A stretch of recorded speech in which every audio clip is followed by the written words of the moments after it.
নমস্কার বন্ধুরা, আমি আজকে আলু পটল দিয়ে পেঁয়াজ রসুন আদা দিয়ে রসা করব। তার জন্য আলু পটলগুলোকে ভেজে নিয়েছি, তেল গরম করতে বসিয়ে দিচ্ছি। এর মধ্যে একটা টমেটো, একটা রসুন, আদা, গরম মশলা, তেজপাতা একসঙ্গে বেটে নিই। তেলে আমি কিছু ফোড়ন দিই, মশলাগুলো দিয়ে দিলাম। আমি দুটো পেঁয়াজ রেখেছিলাম ভেজে, ভাজা পেঁয়াজটা এর মধ্যে দিয়ে দিচ্ছি। এর মধ্যে গুঁড়ো মশলা আছে, জিরের গুঁড়ো, লঙ্কার গুঁড়ো, হলুদের গুঁড়ো, এগুলো দিয়ে দিচ্ছি। নুন দিয়ে দিচ্ছি। এগুলোকে এখন কষাবো। আমি একটু দই নিয়েছি, চিনি নিয়েছি, নুন নিয়েছি।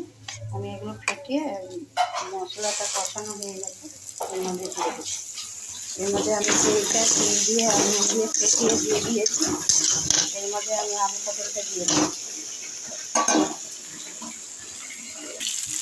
আলু পটল দিয়ে মশলা কষানো হয়ে গেছে, কিছু দিয়ে এখন আমি এর মধ্যে জল দিয়ে দিচ্ছি।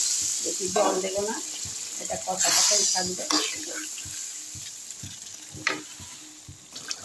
আমার এই যে আলু পটলের রসাটা হয়ে গেছে, এর মধ্যে আমি একটু গরম মশলা গুঁড়ো দিলাম, একটু ঘি দিলাম, দিয়ে এখন আমি গ্যাসটা বন্ধ করে দিই।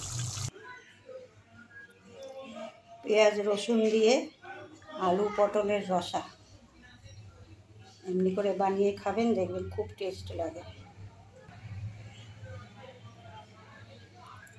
আমার রান্নাগুলো যদি ভালো লাগে তবে আমাকে একটু কমেন্ট করবেন, একটু লাইক দিবেন, সাবস্ক্রাইব করবেন।